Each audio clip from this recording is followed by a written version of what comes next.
video, I wanted to talk about some, potential IPOs or maybe IPOs. We're going to be talking about Waverly Labs as well as Airbnb. As you guys know, just to make it clear, I am no expert at evaluating and putting valuations on IPOs or companies. That's just not my area of expertise at all. But I think we could take a look at two IPOs and kind of give an opinion about them and kind of just see how they're doing. So Waverly Labs is actually a company that I didn't know of the company at the time, but it's a product and a technology that I thought would definitely be in the future. Basically what this is it's an earpiece or something put in your ear, and it basically is a translator in real time. So someone has a conversation with you in some other language, it translates it, tells you, and then you can say your language, and the other person should have the one in their ear as well. And they hear what you have to say, and then it translates to them in their language. Very fascinating technology. It's I think it's kind of sad though, because one of the things that I love about, and I guess I've only recently began to appreciate, was that different people and languages, it's more than just understanding like what they're saying, it's how they're saying it, it's the whole culture, around the language.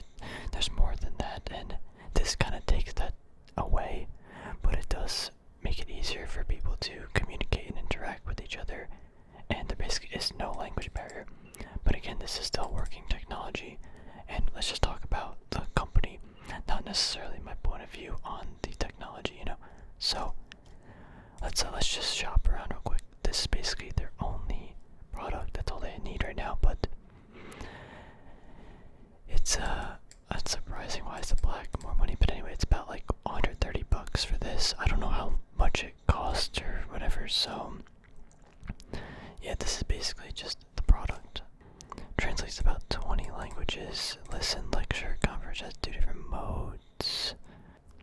They also are coming out with a new product, earbuds, which is more expensive, I guess, but right now they're out of stock.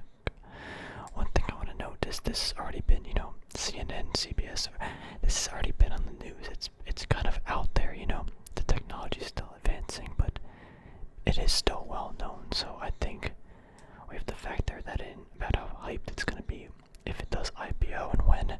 I don't think they have a date. I think it's more of, like, they might in the future, but I'd assume they would.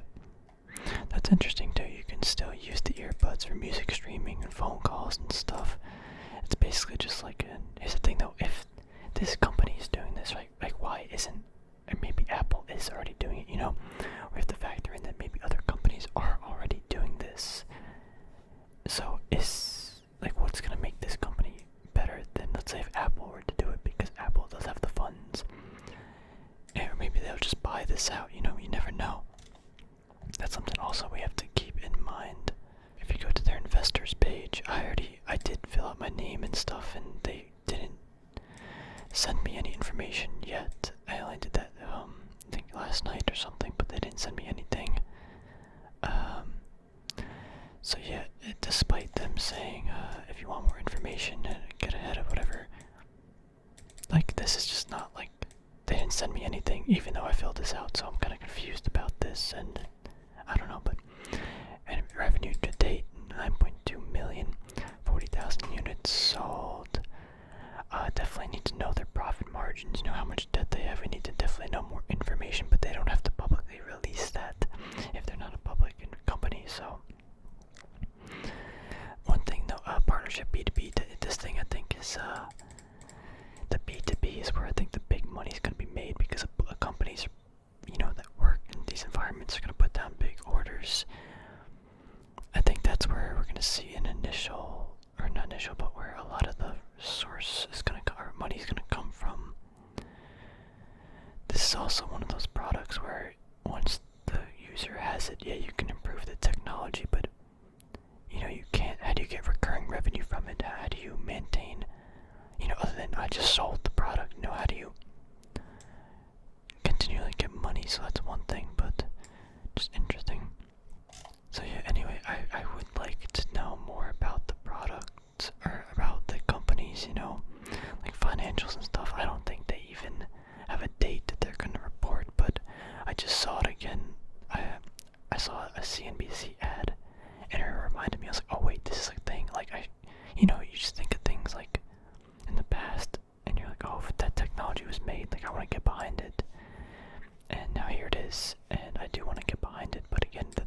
price is right.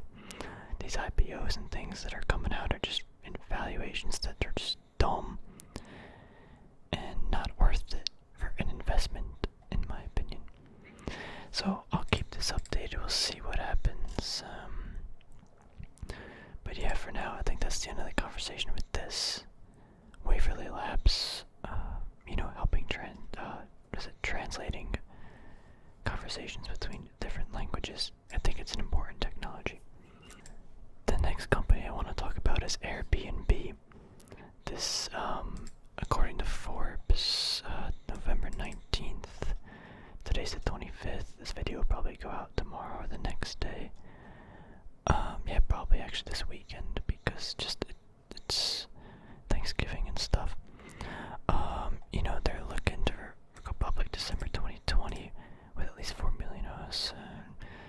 How many shares and what do they want? That's the thing I'm kind of curious about. They have 4 million hosts, 7.4 million listings. The IPO will value at about $30 billion.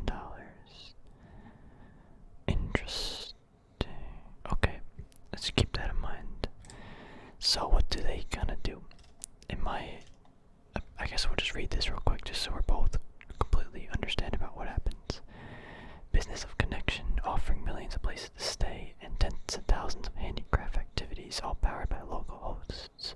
An economic empowerment engine, Airbnb has helped millions of hosts delegate guests by providing unique travel experiences, entire homes and private amenities, and immersion in local communities, while helping the financial benefit of tourism with the people who make it happen.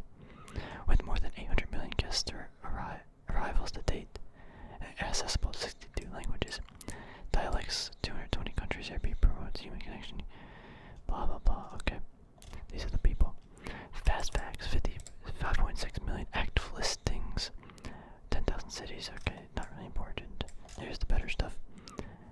Airbnb guest 800 million. What is this?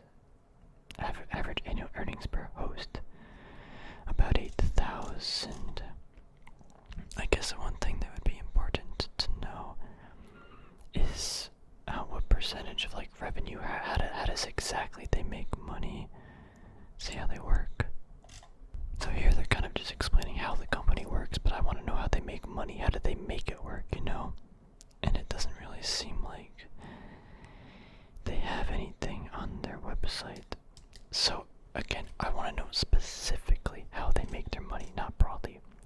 I need to know some margin stuff in order for someone to host their house on here or something. Do they get a percentage of the revenue that they're going to get from that sale? Is it a subscription service that hosters have to pay, let's say a couple $100 a month? I'm telling you right now, $30 billion for this type of company, this business model, I think is kind of dumb. I like the idea. I think it's interesting and great that, let's say me and a partner wanted to go on a place in let's say Japan, and we wanted to stay for a month, and we stay in this house. And we know it's kind of safe and stuff, and we get this full experience instead of having to go to a hotel and stuff. I like that idea. So the question I have is, what does Airbnb specifically own? They don't own any of the land from my knowledge. They might own some properties, but not the majority because they're not hosting. They're basically the platform in which these people interact or transact with. I guess kind of like a Zillow or something.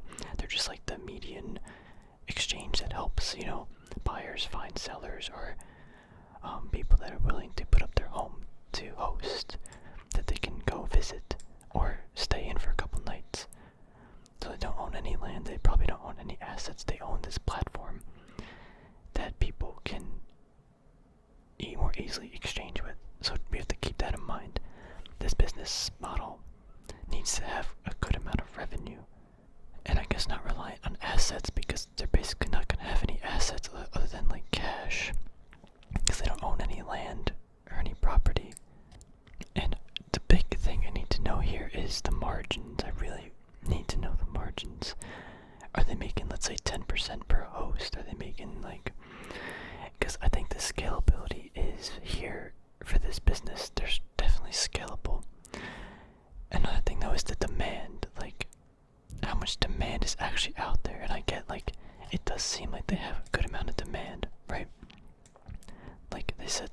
they already had like 80 million, or 5.6 active listings. No, it's not the thing. 80 million guests as of, so in the last, I guess, 13 years, that many guests. It's like how much money you're making per guest on average. You know, yeah, right off the bat, 30 billion. That's a lot. Like, 110 billion earned by hosts. That doesn't mean anything really for the company. Let's say they let's say they make somehow 10% from that, right? Let's be optimistic. What is that? $11 billion. It's definitely not that much. Yeah, so it's gotta be even less than that. 10 billion's being super optimistic. And that's as of October 2020, and this could mean since the beginning of like this company. Obviously it's growing and stuff. So let's say over the last 3 years, they made 11 billion. Let's say they make 3 billion each year. Airbnb makes 3 billion each year. Revenue, you know, maybe they keep like, maybe they've like 20%. I feel like the operating cost and margin, the operating margin would be much higher on this company because again, they just have a platform. It doesn't seem like they have to put down a lot of money and they have a lot of operating expenses. But that is just my quick input on that. So even again, yeah, this is a lot of money. That's kind of my quick analysis of how I guess I would value the company. Let's say they make 3 billion each year. Let's say they grow at $500 million each year. I don't know, just 5-10%, something like that. And they have, again, I'm assuming these operating margins and assuming they don't have a lot of costs and assuming that this is going to continue to grow for X amount of years and this demand's going to be here. I actually think so this business actually helps the current like pandemic situation we're in, because I would rather go to a nice cozy house like this, let's say, than go to like a hotel or something, you know, just as like a little getaway with like you know, a partner or just some friends or something, you know, something like that, then go to some hotel, and then it just seems like a better experience and more private. The question is, how big is it going to grow, and what are you going to be willing to pay for that? Now, I don't think 30 billion is what I would. I think I want to look into this a little further. Maybe I'll try to find some more numbers and stuff. Actually, I forgot 18 billion is what it, earlier this year, what they, I guess, were valued at. So, in September, ending, blah, blah, blah, Airbnb earned a profit of 219 billion. What is the quarter ending? So maybe $1 billion each year they earn about. This is including other stuff too, so I guess we weren't too far. No, 3 billion is far off from 1 billion. I think this is something I'm gonna have to look a little bit deeper into if you guys are interested in it, but I kind of need to see more numbers before I make any decision. But if it's valued at 30 billion right off the bat, I think that's just way over expensive. Because I like companies that own things. Yes, they own this platform and they own some scalability thing, but I do like companies that have, you know, like physical assets. Just my opinion, but anyway, thanks for watching, everybody. 2 companies, Waverly Labs